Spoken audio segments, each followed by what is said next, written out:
Hi everyone, স্বপ্নময় travel ব্লগের নতুন একটা ভিডিওতে তোমাদের আরও একবার স্বাগত। এখন ঘড়িতে বাজে ভোর 4:30। আমার বাড়ি সোনারপুর থেকে বেরিয়ে পড়েছি। আর আজকে যে গন্তব্য আমার সেটা 120 কিলোমিটার। তো আবারও সেই চেনাপথের বাইরে লোকচক্ষুর আড়ালে থাকা একটা নতুন জায়গা, কম পরিচিত জায়গায় তোমাদের নিয়ে যাব। আর তার সাথে সাথে আমিও যাব। আশা করছি তোমাদের ভালো লাগবে।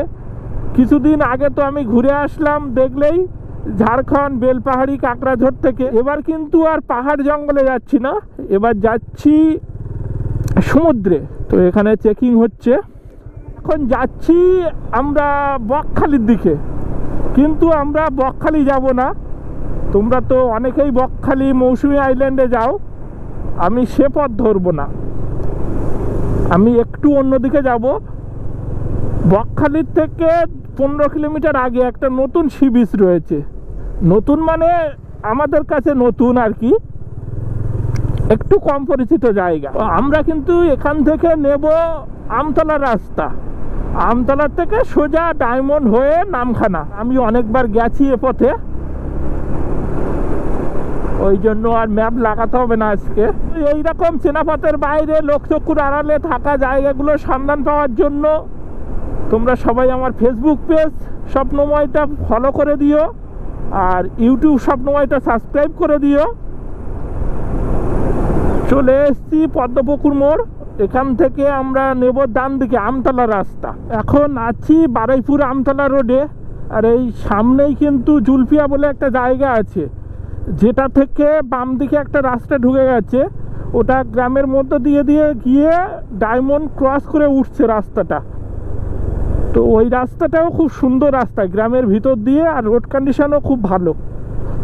তো এত সকালবেলা এখনও অন্ধকার কাটেনি, আর ওই রাস্তায়ও লোক চলাচল একটু কম, ওই জন্য ওটা ধরলাম না।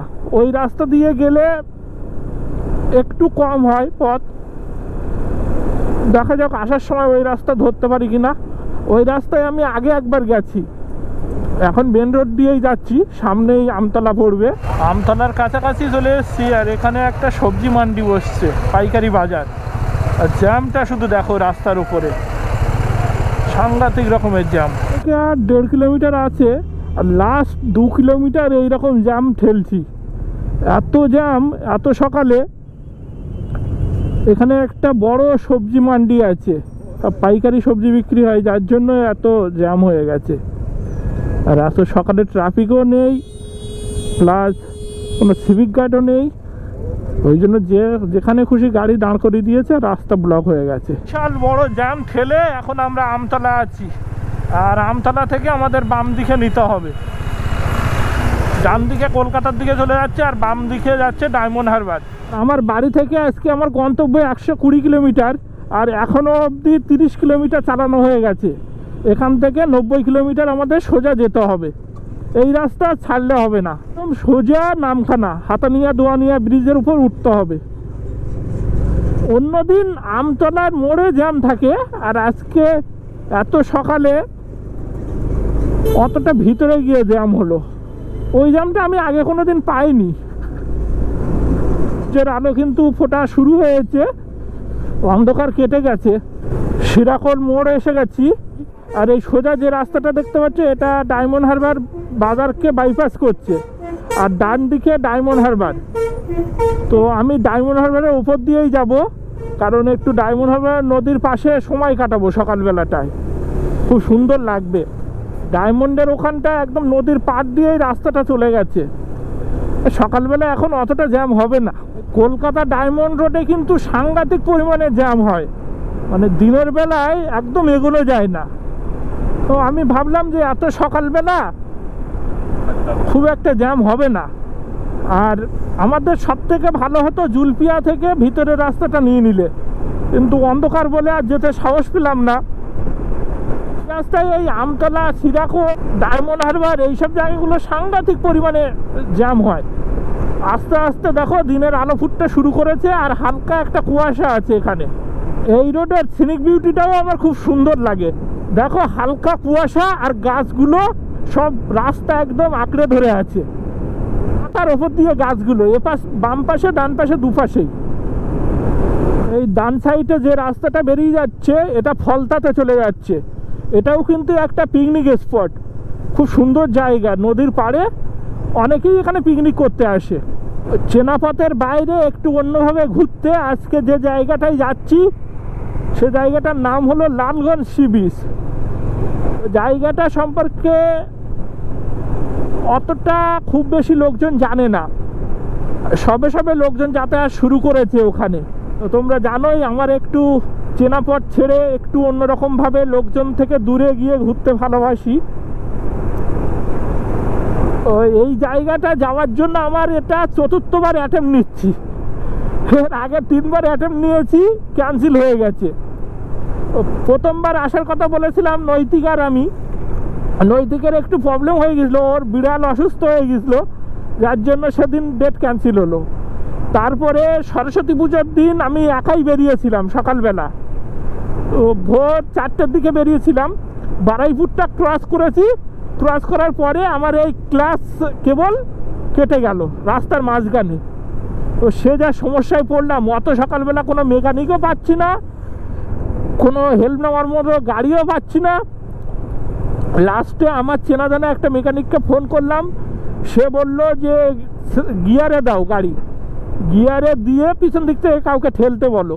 তো গাড়ি গিয়ারে দিয়ে পিছন দিক থেকে একজনকে ঠেলতে বললাম, ঠেলার পরে তারপর গিয়ার দিয়ে স্টার্ট হলো। তো বারুইপুর থেকে প্রায় 12 কিলোমিটার ক্লাস ছাড়া আমি আসলাম। আগে স্টার্ট করলাম, স্টার্ট করে ধীরে ধীরে বাড়ি পৌঁছলাম। এই টিক্সটা আমার জানা ছিল না যে এইভাবে স্টার্ট করা যায় ক্লাস ছাড়া।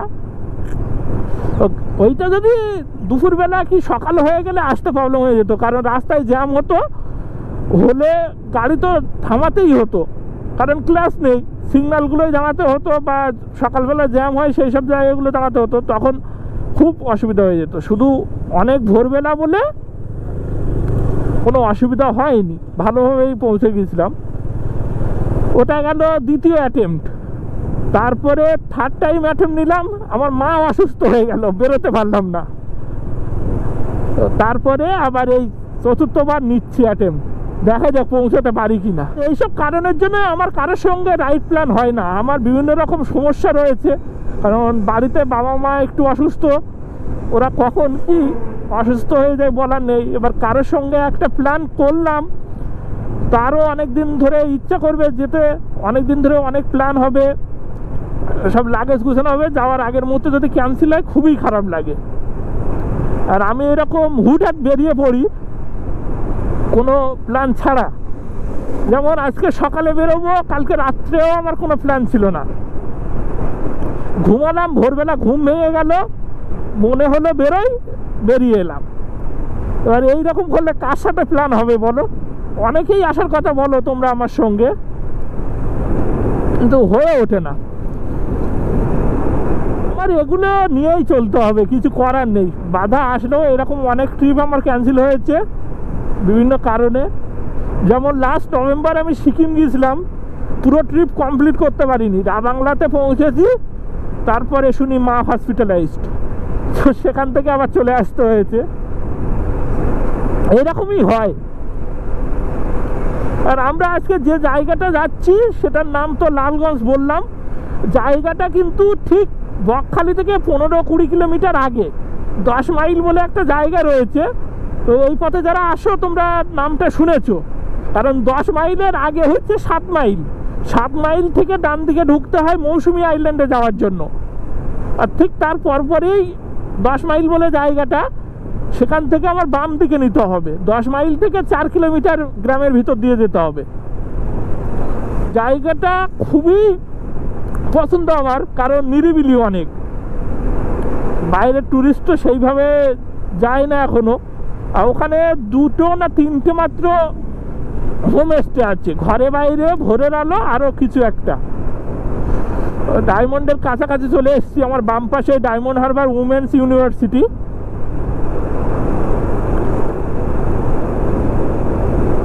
এটাও নতুন একটা ইউনিভার্সিটি, খুব বেশি দিন হয়নি। এই যে লেখা ডায়মন্ড হারবার মহিলা বিশ্ববিদ্যালয়। চেনা পথ ছেড়ে একটু অন্যভাবে ঘোরা আমার বরাবরই পছন্দ, কারণ যেখানে বেশি ট্যুরিস্ট যায় মানুষজন থেকে একটু দূরে আমি ঘুরতে ভালোবাসি। ওই জন্য আমি বিভিন্ন লেখাপত্র ভিডিও দেখি যে এইরকম জায়গা খুঁজে বের করার জন্য। টুকটাক লোক যাচ্ছে, একেবারেই যে যাচ্ছে না তা নয়, কিন্তু বকখালি, মৌসুমী আইল্যান্ড এইসব জায়গায় যে হারে লোক যায় ওখানটা অতটা লোক যায় না এখনো।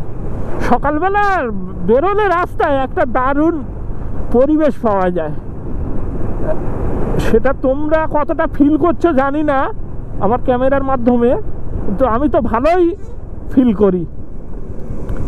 সুন্দর ওয়েদার এখন, না গরম না ঠান্ডা, হালকা একটা ঠান্ডা রয়েছে। তলা থেকে শিরাকল অবধি ভালোই জ্যাম ছিল, এবার শিরাকল পার হয়ে এদিকে একটু ফাঁকা। ও বাড়ি থেকে 50 কিলোমিটার রাইড করে নিয়েছি, আর বাকি আছে 70 কিলোমিটার। আমার বাড়ি থেকে টাইম দেখাচ্ছিল 3 ঘন্টা 120 কিলোমিটার। এখন কটা বাজে দেখিনি, মোবাইলটা তো ভিতরে রাখা, আর আমার এই বাইকটাই তো একসঙ্গে টাইম আর কিলোমিটার নেওয়া যাবে না, হয় কিলোমিটার নিতে হবে বা টাইম নিতে হবে। তো এই FZ25টা যে কবে আপডেট করবে, বন্ধই তো করে দিল, ইন্ডিয়াতে প্রোডাকশন বন্ধ। অথচ এত ভালো গাড়ি একটু সুইফট গিয়ার দিয়ে বের করলে কি হতো।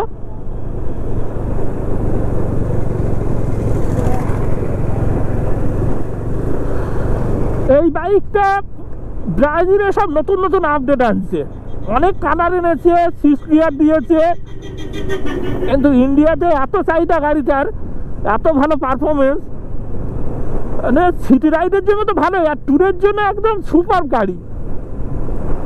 বাজারে সব গাড়ি মোটামুটি যেখানে সুইফট গিয়ার নিয়ে চলে এসছে, আর এর কোনো আপডেট নেই, বন্ধই করে দিল।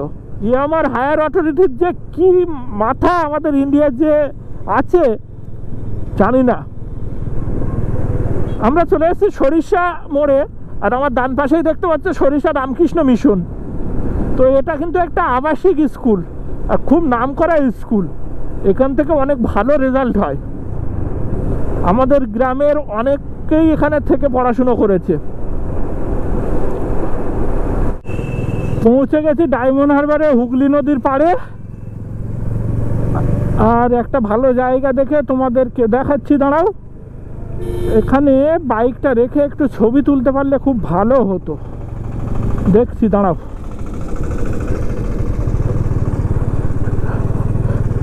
এখানে লেখা দেখো, আই লাভ ডায়মন্ড হারবার। দুপুরের দিকে আসলে তো এখানে ফাঁকা পাওয়া যায় না,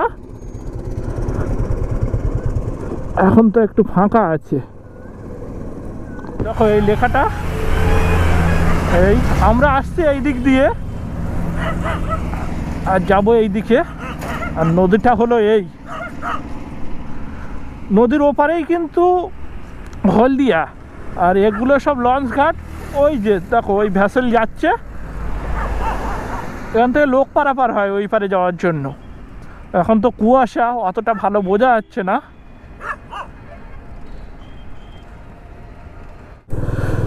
এই জায়গাটা নদীর ভিউটা পাওয়া গেলে খুব সুন্দর লাগতো। আর এখানে নদীর পাড় দিয়ে দিয়ে দেখো হাঁটার জন্য আলাদা জায়গা করা রয়েছে।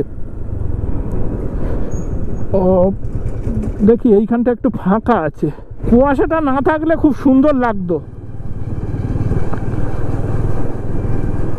ডায়মন্ড হারবার নিয়ে আমার অনেক পোস্ট পাবে ইউটিউবে বা ফেসবুক পেজে, অনেকবার এসছি আমি। আমাদের বাড়ির কাছাকাছি বলতে তো এই ডায়মন্ড হারবার একটা, আর ওদিকে ক্যানিং, এই দুটো নদীর পার পড়ছে। আর মাঝে মধ্যে ভালো না লাগলে চলে আসি।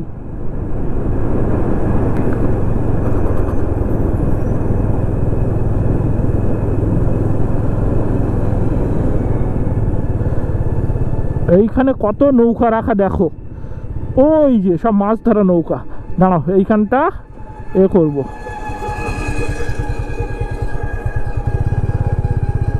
এইখানে গাড়ি রাখি, জায়গা আছে অনেকটা। দেখো সকাল সকাল এত সুন্দর ভিউ, সব নৌকোগুলো রাখা। আর এখন তো আছি ডায়মন্ড হারবার নদীর পাড়ে। আর সামনে দেখতে পাচ্ছ ওই যে ওটা হচ্ছে ডায়মন্ড হারবার কেল্লার মাঠ, ওখানে পিকনিকের জন্য সবাই আসে পিকনিক করতে।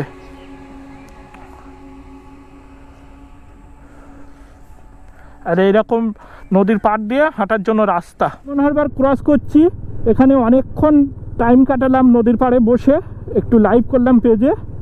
আর আমার ডান সাইডে কিন্তু ডায়মন্ড হারবারের কেল্লার মাঠ, যেখানে সবাই পিকনিক করতে আসে। আর আমার এই ফেসবুকে ডায়মন্ড হারবারের একটা ভিডিও আছে যেটাতে সবথেকে বেশি রিচ হয়েছিল 2 মিলিয়ন। তো সেটাও একটু লোকচক্ষুর আড়ালে থাকা একটা জায়গা, নবদ্বীপ পিকনিক স্পট বলে, সেই জায়গাটায় গিয়েছিলাম। এই কেল্লার মাঠ ফেলে সামনে যেতে হবে, সামনে গিয়ে ডান সাইডে ঢুকতে হবে। তো দেখি ফেরার সময় আবার একটু ঘুরে যাওয়া যায় কি না, যদি হাতে টাইম থাকে ঘুরে যাব। যেহেতু জায়গাটা তোমাদের খুব ভালো লেগেছিল, 2.2 মিলিয়ন ভিউ হয়েছিল। এই যে এই রাস্তাটা মৎস্য গবেষণা কেন্দ্রের রাস্তা ধরতে হবে। জায়গাটা খুবই সুন্দর, সবাই তো আসে কেল্লার মাঠে পিকনিক করতে, কিন্তু ওর পাশেই যে অত সুন্দর জায়গা আছে অনেকেই জানে না। সূর্য উঠে গেছে কিন্তু কুয়াশা আছে বলে বোঝা যাচ্ছে না, দেখো লাল হয়ে আছে সূর্য। আর এই বাম পাশে হচ্ছে মাছের আড়ত, ডায়মন্ড হারবারে তো ইলিশ বিখ্যাত, এখান থেকে প্রচুর ইলিশ সাপ্লাই হয় কলকাতায়। ভাবিনি জায়গাটা অতটা তোমাদের পছন্দ হবে। 2.2 মিলিয়ন ভিউ মানে বিশাল ব্যাপার। না আমার কাছে তো অনেক, আমার ভিডিও লোকজন যে এত পছন্দ করবে, ও দেখছি ফেরার সময় জায়গাটায় আবার নিয়ে যেন যায় কিনা। আর প্রায় 65 কিলোমিটার রাইড করে নিয়েছি সকাল থেকে, আর 70 কিলোমিটার মতো বাকি এখান থেকে। এই রাস্তায় তো বেশি জোরে চালানো যায় না, স্পিড লিমিট আছে। আর তার উপরে অন্ধকার ছিল এতক্ষণ, আস্তে আস্তে এসছি।